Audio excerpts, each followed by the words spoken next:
Por más de 200 años estuvieron entre las personas más famosas de Estados Unidos.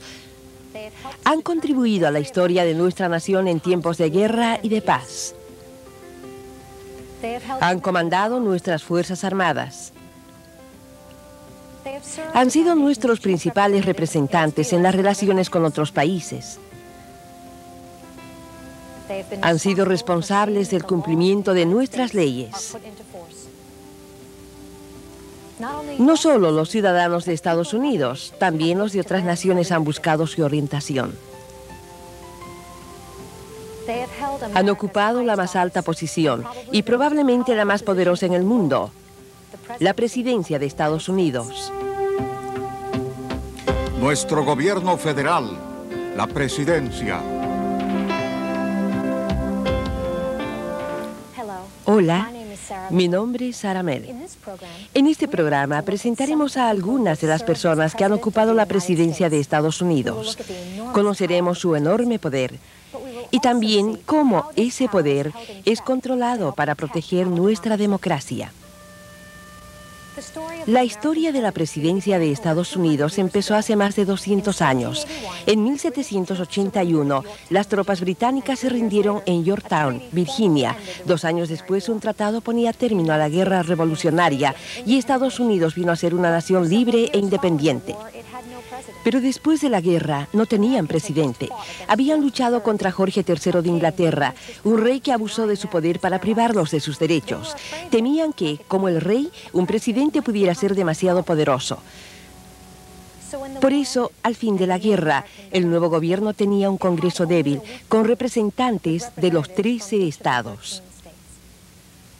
Al comienzo, los gobiernos de los estados tenían más poder que el gobierno federal o central, que era responsable de gobernar todo el país. Como si hoy Nueva York o Nueva Jersey tuvieran monedas distintas y las de Nueva Jersey no pudieran usarse en Nueva York. O si Delaware pudiera declarar la guerra a un país extranjero o a otro estado.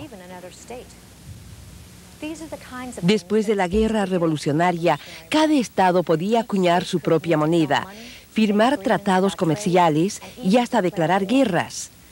Los 13 estados actuaban casi como países separados y el resultado era una gran confusión. El gobierno que debía gobernar a los 3 estados en conjunto no tenía poder para resolver los muchos problemas de la joven nación.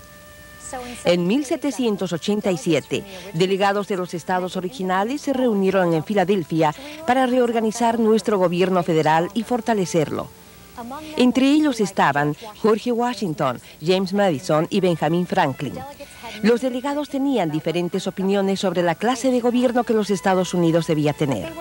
Sin embargo, pudieron dejar de lado sus diferencias y escribir una constitución que creaba un gobierno central más poderoso y eficiente. Los autores de la Constitución decidieron que el nuevo gobierno federal necesitaba una persona con bastante poder y autoridad, un presidente, pero no demasiado poderoso. Los norteamericanos acababan de librar una guerra contra el rey de Inglaterra, cuyo abuso de poder les disgustaba. Y los autores de la Constitución, en busca de una solución, decidieron que el gobierno federal debía tener 3 ramas que compartieran el poder. Dichas ramas son todavía la base de nuestro gobierno federal. Uno es el poder legislativo o Congreso, formado por la Cámara de Representantes y el Senado, que se reúne en el Capitolio. Otra rama es la judicial, formada por una Corte Suprema y un sistema de cortes federales menores. Y el tercer poder es el Ejecutivo, encabezado por el Presidente de la República. La Casa Blanca, residencia del presidente, es el símbolo de la rama ejecutiva. Cada rama ejecutiva, legislativa y judicial tiene sus propios poderes y responsabilidades. Los autores de la Constitución pensaron que al separar las ramas del gobierno federal, ninguna podría asumir demasiado poder. También la Constitución especifica los poderes y deberes de cada rama de gobierno, incluyendo el poder ejecutivo. Por ejemplo, ha sido responsabilidad de presidentes como George Bush recibir a los embajadores de otros países. La Constitución también lo nombra comandante en jefe de nuestras Fuerzas Armadas, y el presidente es responsable de la defensa y la seguridad de la nación. El presidente toma decisiones militares claves durante una guerra y también nombra generales y otros jefes militares. Pero al nombrar al presidente comandante en jefe, los autores no querían darle mucho poder militar. De modo que confiaron al Congreso la facultad de declarar la guerra. La Constitución también confiere al presidente la facultad de suscribir tratados. El presidente Reagan lo usó en 1987, firmando un tratado con Mikhail Gorbachev de la Unión Soviética para reducir su armamento nuclear en Europa. Pero también en esto, el poder del presidente está limitado por la Constitución. Todo tratado que firme el presidente tiene que ser ratificado o aprobado por el Senado en el Congreso. Asimismo, otros poderes del Ejecutivo son equilibrados por el Legislativo. Por ejemplo, la Constitución da al presidente el poder de nombrar embajadores, jueces y otros importantes funcionarios gubernamentales, pero los nombramientos deben ser aprobados por el Senado. Vamos a resumir lo que hemos aprendido sobre los poderes del presidente y cómo se comparan con los del Congreso. El presidente tiene poder para comandar las Fuerzas Armadas, firmar tratados con otros países, nombrar embajadores, jueces y otros funcionarios, reunirse con embajadores de otros países. Los poderes del presidente se compensan con los del Congreso. El presidente necesita del Congreso para declarar la guerra, aprobar tratados con otros países, aprobar nombramientos de embajadores, jueces y otros funcionarios. La Constitución también establece las obligaciones del presidente con el Congreso. Por ejemplo, el presidente debe informar al Congreso regularmente sobre el estado de la Unión, o sea, cómo marcha la nación. Por muchos años, el presidente ha cumplido este requerimiento, presentando al Congreso en enero de cada año su discurso del Estado de la Unión. Como otros presidentes, Ronald Reagan usó este recurso para exponer lo que pensaba hacer el año siguiente y también para proponer la legislación o las leyes que deseaba que el Congreso aprobara. Tendremos que hacer muchas cosas juntos. Estoy seguro de que las haremos con armonía y buena voluntad. El presidente tiene el derecho de proponer legislación, pero los autores de la Constitución no imaginaron que este sería un papel importante del Ejecutivo. Pensaron que sería primariamente responsabilidad del Congreso dictar las leyes para gobernar el país. La responsabilidad del Ejecutivo sería ejecutar o poner en práctica esas leyes. Por eso llamaron al presidente jefe del Ejecutivo. Ser jefe del Ejecutivo es una gran responsabilidad. Cada año cientos de nuevas leyes son aprobadas por el Congreso, además de los miles que ya existen. La puesta en vigor y la administración de estas leyes es mucho para una sola persona. Pero el presidente no actúa solo y delega muchos de sus deberes en los departamentos de la rama ejecutiva. Cuando George Washington era presidente, existían solo 4 departamentos. La reunión de Washington con los jefes de esos departamentos se llamó reunión de gabinete, una junta informal de consejeros. Con los años, las responsabilidades del presidente aumentaron y también el tamaño del gabinete. Durante la presidencia de Abraham Lincoln, en los años de 1860, los miembros del gabinete eran 7. Cuando George Bush era presidente, el gabinete había aumentado a 13 hombres y mujeres. Los departamentos tienen distintas funciones. El Departamento de Defensa tiene la responsabilidad de velar por la seguridad del país. A menudo se le llama el Pentágono por la forma del edificio donde funciona. Otros departamentos son el Departamento de Estado, responsable de las relaciones con otros países. El Departamento del Tesoro, a cargo de la recolección de impuestos y de asesorar al presidente en materias que afectan nuestra economía.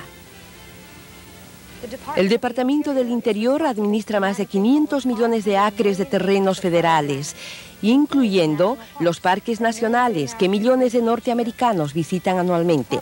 El Departamento de Educación es responsable de proporcionar buena educación y fondos a los estados para ayudarles a mantener sus escuelas.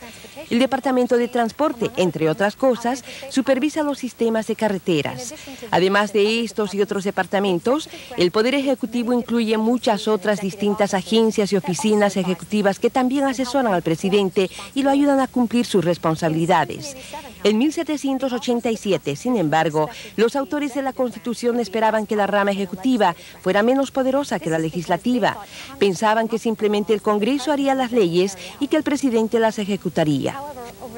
No obstante, con el paso de los años, varios presidentes fuertes expandieron los poderes del Ejecutivo. George Washington fue el primero. Casi todos lo respetaban por su participación en la guerra para independizarse de Inglaterra. Al asumir la presidencia en 1789, todos en el gobierno simplemente hacían lo que él quería. Fue Washington, no el Congreso, el que propuso la mayoría de las leyes aprobadas por el Congreso.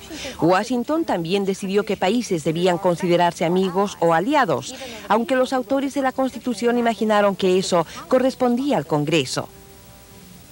Abraham Lincoln fue otro presidente que fortaleció la rama ejecutiva. Lincoln fue electo en 1860 y actuó durante la más grave crisis de la historia de la nación, la Guerra Civil. La Constitución confiere solo al Congreso el poder de declarar guerra, pero para evitar que el país se dividiera, Lincoln llamó a las tropas, aprobó dinero para la guerra y ordenó el bloqueo de los puertos del sur. Todo sin pedir la aprobación del Congreso. Lincoln argumentó que si el sur había violado la Constitución para destruir la Unión, él podía violarla para salvarla. En otros casos de crisis nacional, la rama ejecutiva fue fortalecida cuando el Congreso respaldó al presidente. Lo que ocurrió cuando el Japón atacó a Pearl Harbor en 1941.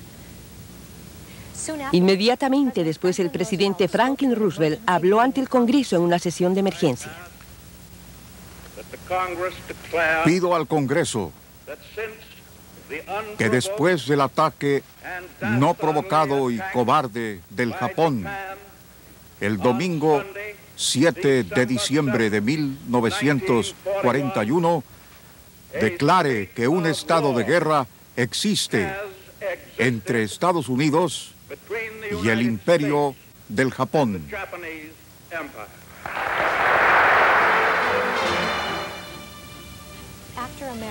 Después que Estados Unidos entró a la Segunda Guerra Mundial, el Congreso respaldó muchas decisiones de Roosevelt que envolvían poderes no específicamente dados al Ejecutivo por la Constitución. Para ayudar al esfuerzo de guerra, el presidente Roosevelt redujo los precios de manufacturas y tomó otras decisiones importantes para la economía del país. Roosevelt también fortaleció la presidencia en su papel de comandante en jefe, tomando decisiones que afectaban a millones de soldados y marinos. También en el gobierno de Roosevelt, el poder de la presidencia creció en otros aspectos. El presidente no fue solo el líder de Estados Unidos, sino una figura de importancia mundial para ganar la guerra. Sin embargo, 20 años después, otra guerra despertó serias dudas sobre el poder de nuestros presidentes. En los años 1960, el presidente Lyndon Johnson envió numerosas tropas norteamericanas a Vietnam sin aprobación del Congreso. Estados Unidos se vio envuelto en una guerra no declarada que resultaría en la muerte de más de 50.000 norteamericanos y cientos de miles de vietnamitas. El temor de que la presidencia se había tornado muy poderosa aumentó después que Richard Nixon tomó posesión en 1969. Continuando la guerra en Vietnam, ordenó bombardear Camboya, país vecino, sin informar al Congreso o la nación. Mucha gente pensó que el bombardeo era un abuso de autoridad presidencial. Finalmente, el Congreso reafirmó su autoridad aprobando el Acta de Poderes de Guerra en 1973. Esta legislación fortaleció el control de la rama legislativa sobre los poderes del Ejecutivo para hacer la guerra. Estableció que el presidente no podía mandar tropas al exterior sin la aprobación del Congreso. Y también dio al Congreso facultades para ordenar al presidente el retiro de tropas después de haber participado en acciones militares en ultramar. El Congreso había controlado los poderes presidenciales de otras maneras. El Senado, por ejemplo, ha usado sus poderes constitucionales para rechazar cierta clase de nombramientos presidenciales. Esto ha ocurrido varias veces con las nominaciones para la Corte Suprema. Según la Constitución, el presidente tiene el poder de nombrar jueces de la Corte Suprema. Estos magistrados permanecen en la Corte hasta que él o ella fallezcan o decidan retirarse. Las decisiones de la Corte Suprema afectan a cada estadounidense. Los nombramientos de jueces de la Suprema permiten al presidente influenciar las decisiones de la Corte hasta años después de terminar su mandato. En 1984, por ejemplo, el presidente republicano Ronald Reagan nominó a Robert Bork para la Corte Suprema. Reagan pensaba que Bork compartía sus puntos de vista sobre la clase de decisiones de la Corte, pero el Senado tenía que aprobar el nombramiento antes de que Bork se uniera a la Corte, y muchos demócratas en el Senado no compartían sus ideas sobre el papel de la Corte. Un comité senatorial que interrogó a Bork votó en contra de su nombramiento. Sucesos posteriores a la Primera Guerra Mundial mostraron otro ejemplo del Congreso usando sus poderes constitucionales para impedir los propósitos del presidente. Al término de la guerra en 1918, el presidente Woodrow Wilson trató de crear la Liga de las Naciones, una organización que pudiera solucionar disputas entre diferentes países, y quería que la Liga fuera parte del Tratado de Paz. Pero Wilson necesitaba que el Senado aprobara el tratado, y muchos senadores se oponían a la Liga de las Naciones, temiendo que tuviera demasiado poder sobre Estados Unidos. Wilson presentó el caso directamente al pueblo norteamericano, viajando y pronunciando discursos en todo el país, pero a pesar de todo lo que hizo para conseguir apoyo, el Senado rechazó el tratado. Enfermo, en sus últimos años en la Casa Blanca, dependió de su esposa Edith para manejar muchos de los trámites de la presidencia. La Constitución consulta otro recurso más drástico para limitar el poder de la presidencia al dar al Congreso facultades para remover un presidente de su posición. Para hacerlo, la Cámara de Representantes tiene que votar su impugnación. Esto significa acusar a un presidente de traición, soborno o crímenes mayores. Solo un presidente ha sido impugnado, Andrew Johnson, quien ascendió al poder cuando fue asesinado a Abraham Lincoln en 1865. Los historiadores coinciden hoy en que Johnson fue impugnado porque tenía muchos enemigos en la Cámara de Representantes, en desacuerdo con su política después de la Guerra Civil. Después de que la Cámara impugnó a Johnson, el Senado empezó el juicio que por un voto no llegó a condenarlo. Johnson siguió siendo presidente, pero por el resto de su periodo tuvo poco poder o influencia. En tiempos recientes, solo un presidente, el republicano Richard Nixon, estuvo cerca de ser impugnado. Nixon fue un presidente de muchos logros. Entre otros, estableció nuevas relaciones entre Estados Unidos y China a comienzos de la década de 1970. No obstante, en 1972, personas que buscaban reelegirlo violaron la sede del Comité Nacional del Partido Demócrata en el edificio Watergate en Washington, D.C. En lo que se conoció como el escándalo Watergate, Nixon fue acusado de ocultar la participación de varios de sus ayudantes en el delito. Nixon se negó a entregar información a un comité especial del Congreso que investigaba su participación en el escándalo Watergate, alegando que como presidente tenía el privilegio de guardar dicha información. Pero la Corte Suprema dictaminó que el presidente tenía que entregar la información que el comité quería, incluyendo conversaciones grabadas en las que Nixon decía estar involucrado en el escándalo Watergate. Cuando fue evidente que la Cámara de Representantes votaría su impugnación, el presidente Nixon habló a la nación por televisión. Renunciaré a la presidencia a partir de mañana al mediodía. El vicepresidente Ford prestará juramento a la misma hora en esta oficina. Cuando el presidente Nixon renunció, la Corte Suprema había impedido lo que muchos consideraban un abuso del poder presidencial, ordenándole que entregara información al Congreso. La Corte Suprema es el tribunal más alto de la rama judicial del gobierno federal. Puede limitar el poder del Ejecutivo declarando que la acción del presidente es inconstitucional. O sea, excede lo que la Constitución permite, un poder que la Corte raramente ejerce contra un presidente. Pero lo hizo antes, durante la Guerra de Corea, a comienzos de los años 50. Una huelga laboral amenazó con paralizar la producción de acero muy importante para la guerra. Para impedir la huelga, el presidente Truman adoptó una acción drástica. He instruido al secretario de Comercio que tome posesión de la industria siderúrgica para que continúe operando. Cuando el presidente Truman trató de tomar posesión de las acerías, los dueños alegaron que la Constitución no le daba poderes para confiscar la propiedad privada. La Corte Suprema estuvo de acuerdo y Truman se vio obligado a devolver las acerías a sus propietarios. Así que ambos, la Corte Suprema y el Congreso, pueden impedir que un presidente se haga muy poderoso. Hay otros medios que limitan el poder presidencial. Uno es la prensa. Hoy, la acción y las decisiones del presidente son constantemente observadas y analizadas por diarios y revistas y los comentaristas de televisión. Ninguna persona es seguida más de cerca que el presidente. Y de esta manera, la prensa puede influenciar el sentir del público respecto al presidente. Y las opiniones del público son importantes, porque cada 4 años, los estadounidenses tienen el poder de elegir a su presidente. Con su voto, el pueblo de Estados Unidos ejerce el control final sobre el poder presidencial.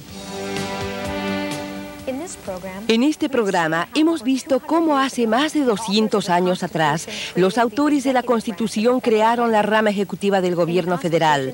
En la Constitución especificaron los poderes básicos y responsabilidades de la presidencia. Entre otras funciones, el presidente se asegura del cumplimiento de las leyes de nuestra nación. Es el comandante en jefe de nuestras Fuerzas Armadas.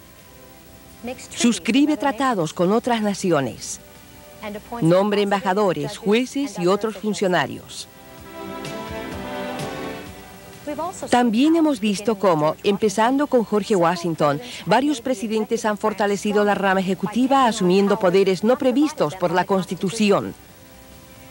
Más que otras ramas del gobierno federal, el presidente y el ejecutivo determinan la clase de país que tenemos.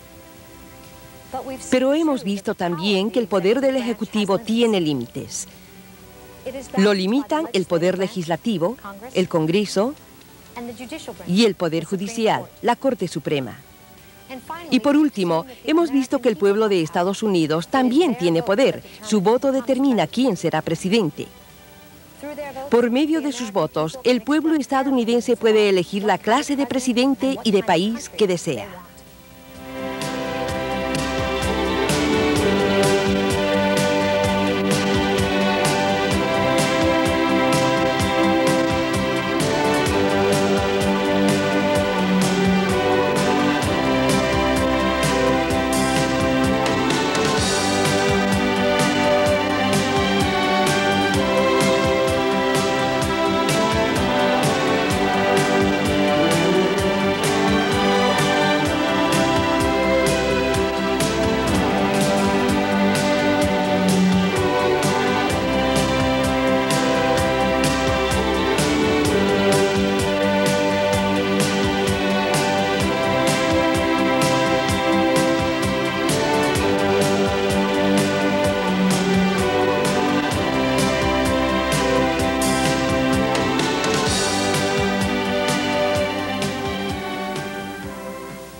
El Capitolio de los Estados Unidos, más que ningún otro edificio, domina el panorama de Washington, D.C.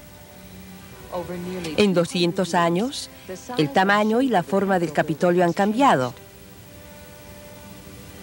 Pero a través de su historia, ha sido uno de los símbolos más prominentes de nuestro gobierno nacional por ser la sede del Congreso de los Estados Unidos. En este edificio, senadores y representantes han debatido los asuntos más importantes de nuestra nación. Aquí se ha declarado la guerra y se han aprobado tratados. Presidentes han venido al Congreso en busca de apoyo para sus ideas de cómo debe ser nuestra nación. Y aquí, el Congreso ha debatido y votado por todas las leyes federales. Las leyes aprobadas por el Congreso afectan la existencia de todos nosotros, de nuestro trabajo y nuestras vidas, a la calidad del medio ambiente y nuestra educación.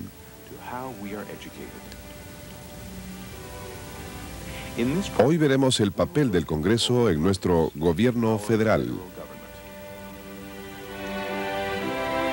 Nuestro gobierno federal, la rama legislativa. La historia del Congreso empezó en la Casa de la Independencia en Filadelfia. En 1787, delegados de los estados originales se reunieron aquí para reorganizar el gobierno federal o gobierno nacional y fortalecerlo. Aquí, los delegados redactaron la Constitución de Estados Unidos, el documento que crea los poderes y las obligaciones de nuestro gobierno federal. Los delegados temían que cualquier órgano de gobierno fuera demasiado poderoso. Por eso crearon no una, sino 3 ramas separadas de gobierno. Las ramas son aún la base de nuestro gobierno nacional. Una rama, la ejecutiva, la encabeza el presidente, que vive y trabaja en la Casa Blanca. Entre otras cosas, el presidente y la rama ejecutiva son responsables del cumplimiento de las leyes federales. Otro poder, el judicial, está encabezado por la Corte Suprema e interpreta las leyes federales. Y por último, el legislativo o Congreso, cuya función es aprobar las leyes que el presidente ejecuta y la Corte Suprema interpreta. En primera instancia, los delegados que se reunieron en Filadelfia hace más de 200 años no coincidían en la forma de organizar la rama legislativa.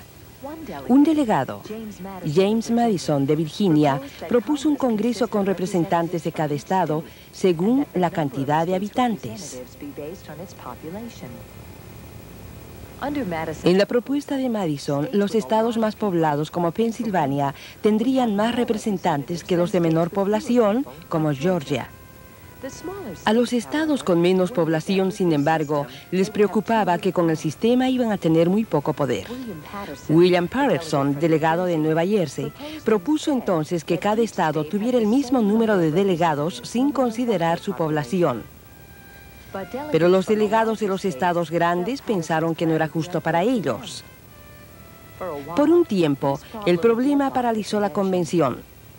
Pero finalmente los delegados arribaron al llamado gran acuerdo de que el Congreso consistiría no de uno, sino de 2 cuerpos legislativos diferentes o cámaras. El acuerdo está aún en vigencia hoy. En una Cámara del Congreso, el Senado, cada estado tiene el mismo número de representantes, 2. O sea que California, el estado más extenso con una población de 30 millones, tiene el mismo número de senadores que Wyoming, con una población de 500,000. Sin embargo, en la otra Cámara del Congreso, la de representantes o diputados, el número por cada estado se basa en su población. Actualmente, el número total de representantes es 435, y la parte de cada estado se determina por su número de habitantes. California, por ejemplo, tiene 52 representantes, mientras que Wyoming tiene solo 1. Además de un Congreso con 2 cámaras, la Constitución determina los requisitos necesarios para ser elegido en ambos casos. Los miembros de la Cámara de Representantes deben tener por lo menos 25 años, ser ciudadanos de Estados Unidos por lo menos 7 años y deben residir en el estado en que son elegidos. Los requisitos para el Senado son ligeramente diferentes. Los miembros deben tener por lo menos 30 años de edad en vez de 25. Los senadores también tienen que ser ciudadanos de Estados Unidos por lo menos 9 años en lugar de 7, y los senadores tienen que ser residentes del estado por el que son elegidos. Los autores de la Constitución también especificaron los períodos que los miembros del Senado y la Cámara deben cumplir antes de ser reelectos. Los senadores tienen periodos de 6 años, más que los 4 años del presidente. Debido a la duración de su mandato, los senadores están menos preocupados de su reelección que otros funcionarios electos del gobierno. La situación es distinta en la Cámara de Representantes, donde, según la Constitución, los miembros tienen periodos de solo 2 años. Esto significa que cada 2 años los representantes tienen que hacer campaña para ser reelectos, y los votantes pueden evaluar su desempeño. Representantes y senadores también difieren en cuanto a la gente de su estado que representan. Kansas, por ejemplo, tiene 2 senadores que representan a toda la gente del estado. Pero un miembro de la Cámara Baja representa únicamente a la gente de un distrito congresional. Kansas tiene 5 distritos congresionales con un representante por cada distrito. En estados más grandes como Nueva York o California, los senadores representan a las diferentes clases de personas que viven en las grandes ciudades o los que viven en los suburbios, a los granjeros y otros habitantes de las zonas rurales. Pero porque un miembro de la Cámara representa a un solo distrito congresional, él o ella pueden ser las personas del gobierno federal más afectadas por los asuntos y problemas locales. Además de determinar quién puede ser senador o representante y por cuánto tiempo, los autores de la Constitución determinaron las facultades del Poder Legislativo. La Constitución otorga al Congreso el poder de regular el intercambio comercial con otros países. Otorga al Congreso el poder de reclutar y financiar ejército y marina y de declarar guerras. También autoriza al Congreso a establecer una oficina de correos. Algunos poderes de la Constitución se dieron solamente a la Cámara de Representantes.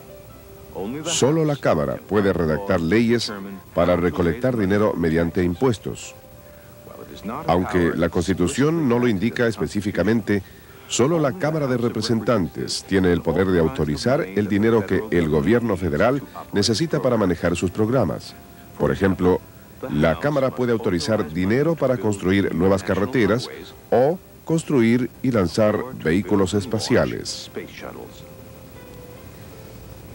También el Senado tiene algunos poderes exclusivos, como el de aprobar o rechazar tratados que el presidente haya suscrito con otros países. Por ejemplo, en 1987, el presidente Ronald Reagan firmó un tratado con Mikhail Gorbachev, de la entonces Unión Soviética, para limitar las armas nucleares en Europa.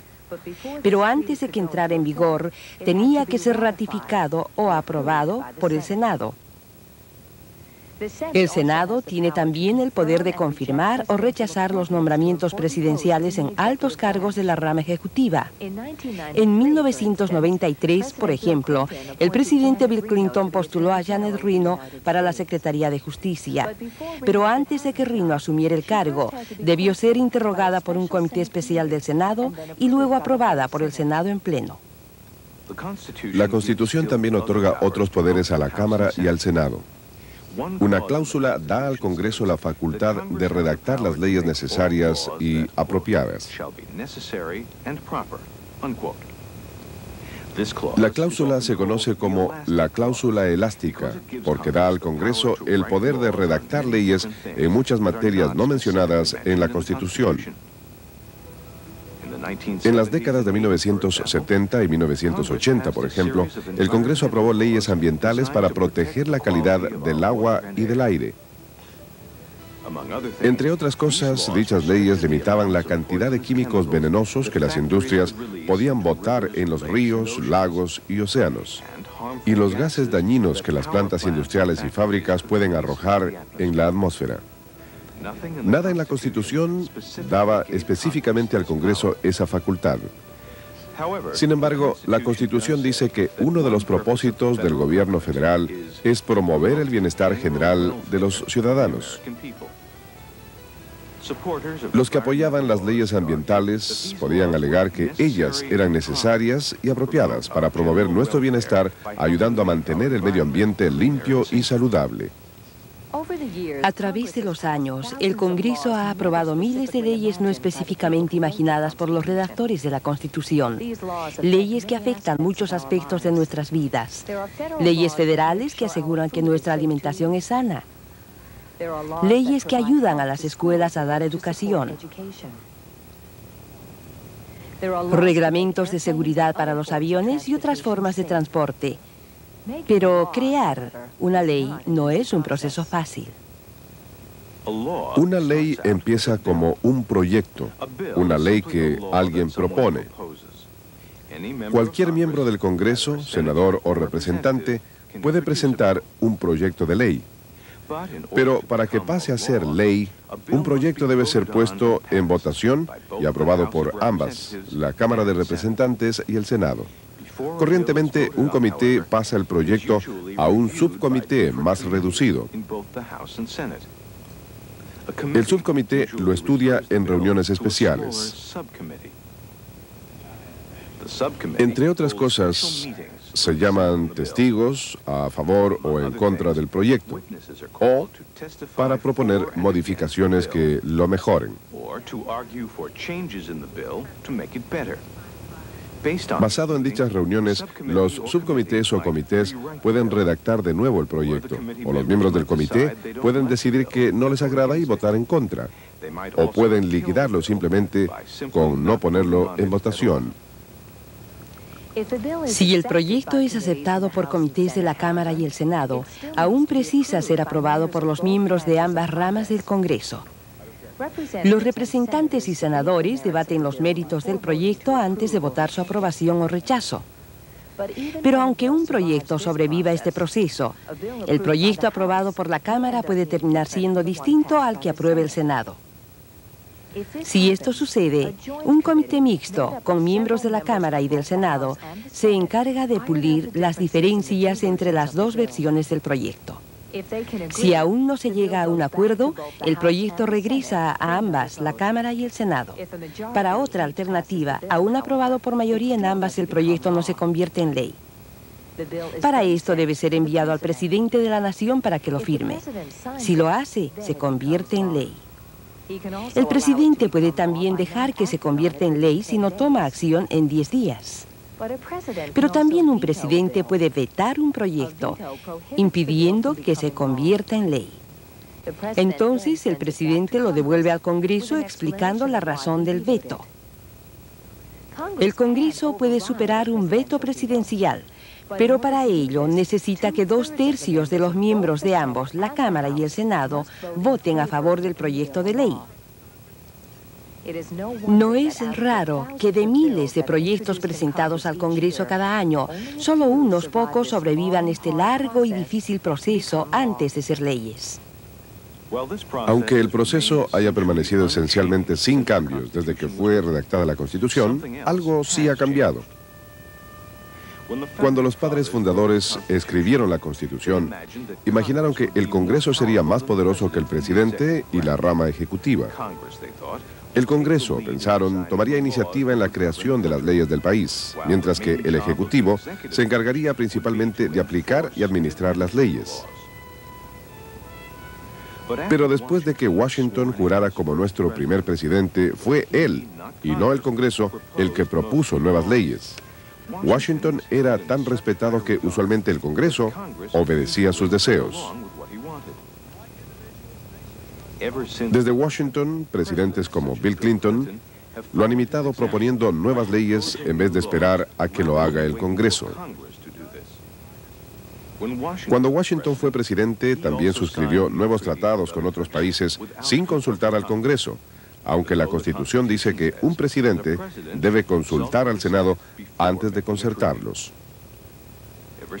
Desde entonces, presidentes como Ronald Reagan han negociado y suscrito tratados con otros países sin consultar al Senado, aunque el Senado tiene todavía el poder de rechazar un tratado suscrito por el presidente. Washington fortaleció la rama ejecutiva a expensas de la legislativa. Pero después que dejó el cargo, hubo un cambio de poder. Y desde entonces el Congreso ha tenido más influencia que el presidente. A comienzos de los años 1800, el Congreso fue conducido por hombres como Henry Clay y otros llamados los halcones guerreros, porque llevaron al país a la guerra de 1812 con Inglaterra, pese a las objeciones del presidente James Madison. En esa guerra, las tropas británicas incendiaron la Casa Blanca y el Capitolio. Más tarde, el Congreso dominó en muchas de las circunstancias que llevaron a la guerra civil. Durante los años de 1830, 1840 y 1850, el problema de la esclavitud dividió al norte y al sur, y el Senado fue el centro del debate, mayormente sobre los poderes de los estados frente a los del gobierno federal. En 1830, el senador de Carolina del Sur, Robert Hayne, alegó que los estados tenían el derecho de anular o rechazar las leyes federales, particularmente las que restringían los derechos a tener esclavos.